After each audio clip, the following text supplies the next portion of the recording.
Il y a encore 3 ans, les développeurs avaient le pouvoir. Il suffisait d'avoir un profil LinkedIn pour recevoir 10 appels chaque semaine. Ils étaient pris d'assaut de toutes parts et ne manquaient jamais de clients. Aujourd'hui, même les développeurs les plus expérimentés galèrent à trouver des clients. Bien souvent, ils sont contraints de quémander l'attention des clients sur des plateformes telles que Malt ou Upwork, voire de créer du contenu sur LinkedIn, de réseauter, alors que de base, ce n'est pas du tout leur truc. Pire encore, malgré tous ces sacrifices, ils n'arrivent pas à signer de clients. Ça ne fonctionne même pas. Peut-être que c'est ton cas toi aussi. Mais ce que personne ne te dit, c'est qu'il existe une autre voie pour signer des clients. Une voie que tout développeur rêverait d'emprunter. Parce que tous ceux qui l'ont trouvé n'ont même plus besoin des plateformes. Une voie qui permet aux développeurs de trouver des missions avant tout le monde. Et ce, sans se renier et sans devenir de parfaits commerciaux. Alors, si tu en as marre de courir après des clients ou après des offres sur lesquelles tu n'obtiens même pas de réponse et que tu veux enfin pouvoir te concentrer sur ta zone de génie, eh bien prépare-toi. Parce que je vais te dévoiler la vision du marché d'un ancien commercial de ESN. Parce que oui, j'ai travaillé pendant 6 ans en tant qu'ingénieur d'affaires en ESN. Je sais décrocher des missions et pourquoi un client choisit tel profil plutôt qu'un autre. 2.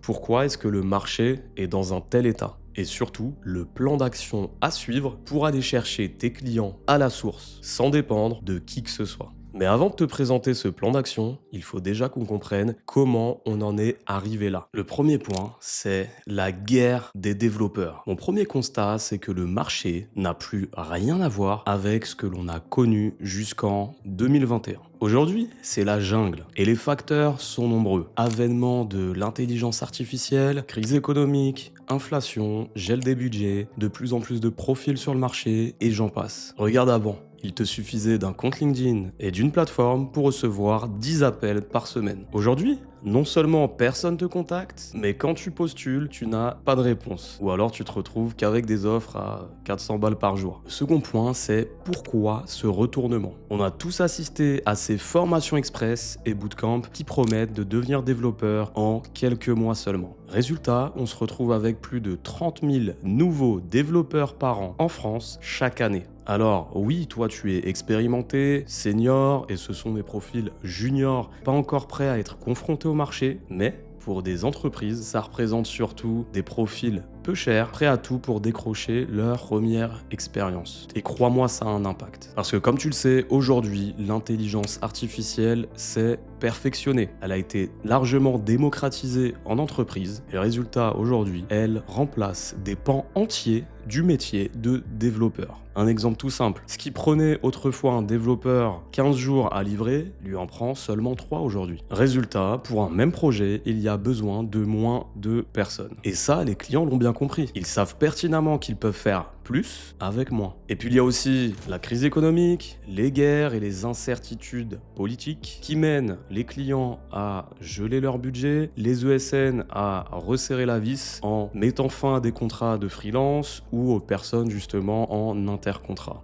Également, ils ont largement diminué leur recrutement. Et tout ça, ça fait qu'aujourd'hui, même une grosse expérience peut ne plus suffire. Et évidemment, devenir influenceur ou créateur de contenu, c'est pas ton truc. Donc on va pas aller sur ce terrain-là. Mais ce que je tiens à souligner ici, c'est que tu es aussi en concurrence avec d'autres développeurs qui, eux, prennent la parole, ont une chaîne YouTube, postent tous les jours sur LinkedIn et surtout créent du lien avec leurs clients potentiels. Mais toi, t'as pas envie de faire tout ça. Tu veux juste trouver une mission qui fera sens dans ta carrière, une mission challengeante, une mission où tu vas pas t'ennuyer, une mission dont les conditions seront à la hauteur de tes compétences et de ton expérience, n'est-ce pas? On est d'accord. Mais alors que tout semble perdu dans cette bataille, il existe une arme redoutable qui pourrait te permettre de t'en sortir. Pourtant, je vois encore tous les jours des développeurs qui n'en ont pas conscience et qui s'accrochent à des actions qui ne mènent nulle part. Et c'est malheureusement très certainement ton cas. La stratégie vouée à l'échec. C'est le point numéro 2.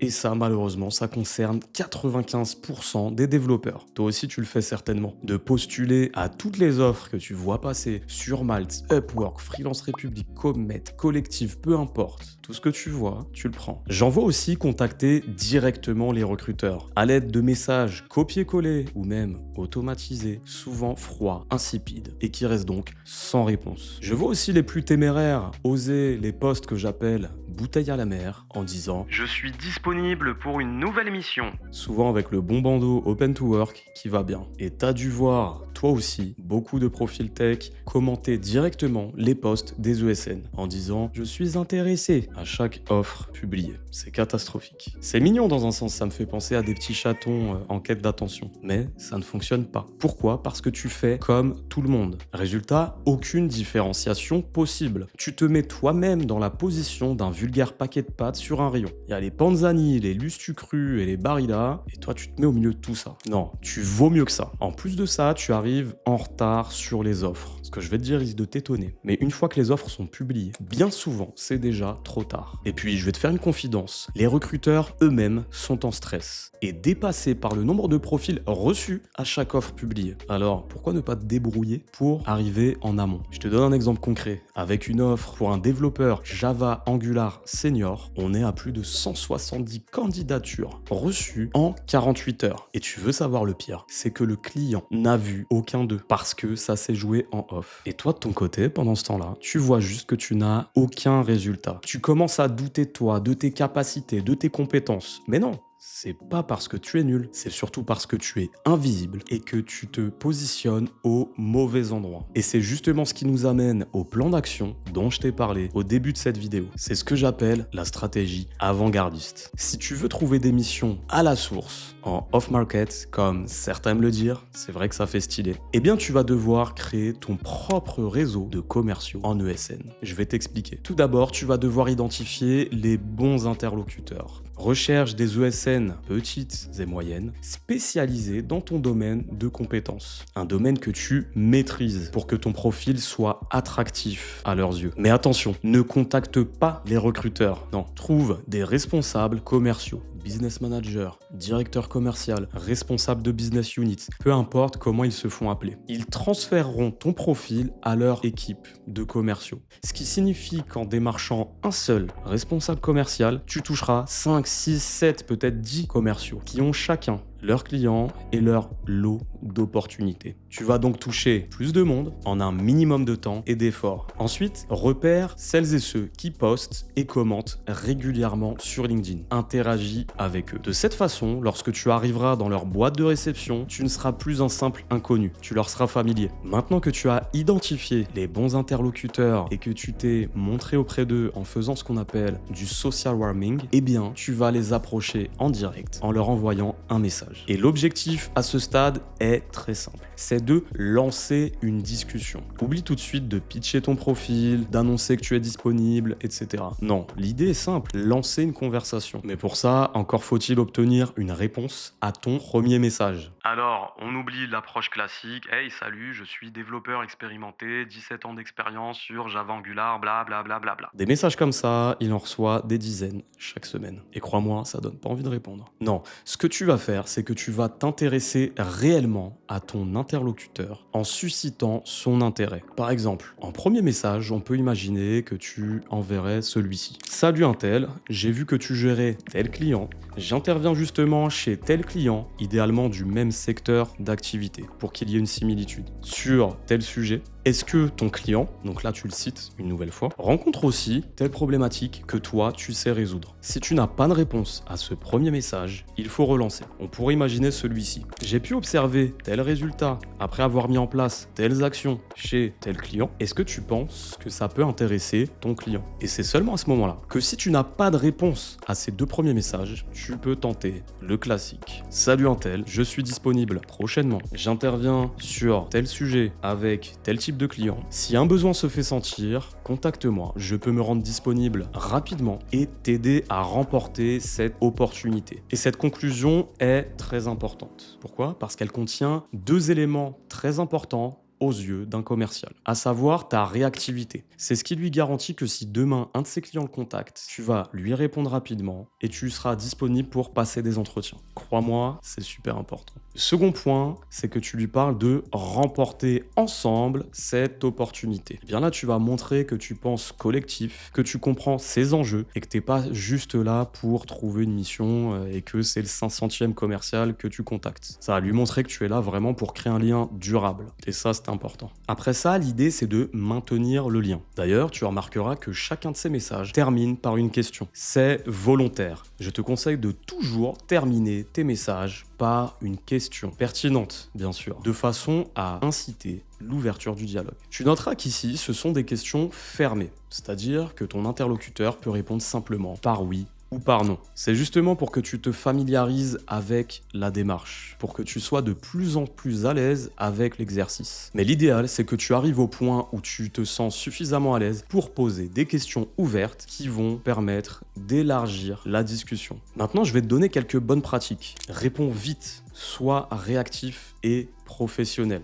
C'est ce qui va te donner une bonne image parce que crois-moi, chaque fois que l'on discute avec un freelance, un candidat, un profil, peu importe, eh bien, la manière dont on interagit avec lui, on se fait une idée de la manière dont il se comportera avec notre client. Ensuite, envoie un dossier de compétences clair, optimisé et bien marketé, et non pas un simple CV. À ce sujet, je te mets une vidéo en description pour comprendre en quoi ça change absolument tout. Tu verras que ça augmentera drastiquement ta valeur perçue, en plus de leur simplifier la tâche. Et ils n'auront rien à perdre à le transmettre directement à leurs clients. Au contraire, ils vont tout faire pour te placer. Ensuite, pense long terme. Ils ne t'ont pas répondu après 2 ou 3 messages, c'est pas grave. Relance-les dans quelques semaines. Tu as eu une réponse, mais on t'a dit qu'on n'avait pas de mission pour toi, eh bien c'est pareil. Garde le lien et relance. Et finalement, l'objectif de cette stratégie avant-gardiste, c'est de te constituer un vivier de commerciaux qui penseront à toi aussitôt qu'un de leurs clients émettront un besoin. C'est ainsi que les missions tomberont sans même que tu y prêtes attention. De cette façon, dès qu'une de tes missions s'achèvera, tu auras juste à te positionner sur la prochaine ou à relancer ton vivier de commerciaux plutôt que de repartir de zéro et galérer après des plateformes. Tu sais, les ESN, quoi qu'on en pense, peuvent être un formidable levier pour toi. Maintenant, il se peut que tu cherches à aller plus loin, que tu n'aies pas juste envie de suivre ce plan d'action, mais que tu veuilles réellement reprendre en main ton activité et devenir ou redevenir ce développeur convoité par les clients. Ce qui te conférera au passage la capacité d'augmenter tes tarifs et d'aborder ton activité avec plus de sérénité. Eh bien, si tu es dans ce cas, sache que je t'offre une occasion. L'occasion d'échanger avec moi gratuitement, en individuel, afin de pouvoir dresser un état des lieux de ta situation ensemble. J'en profiterai pour te donner des conseils personnalisés pour que tu saches comment avancer et sortir de cette incertitude dans laquelle tu te trouves peut-être actuellement. Alors, si tu veux prendre ta place et réserver ton appel individuel, choisis ton créneau via le premier lien dans la description. Mais d'ici là, n'oublie jamais, si tu te sens perdu dans cette jungle,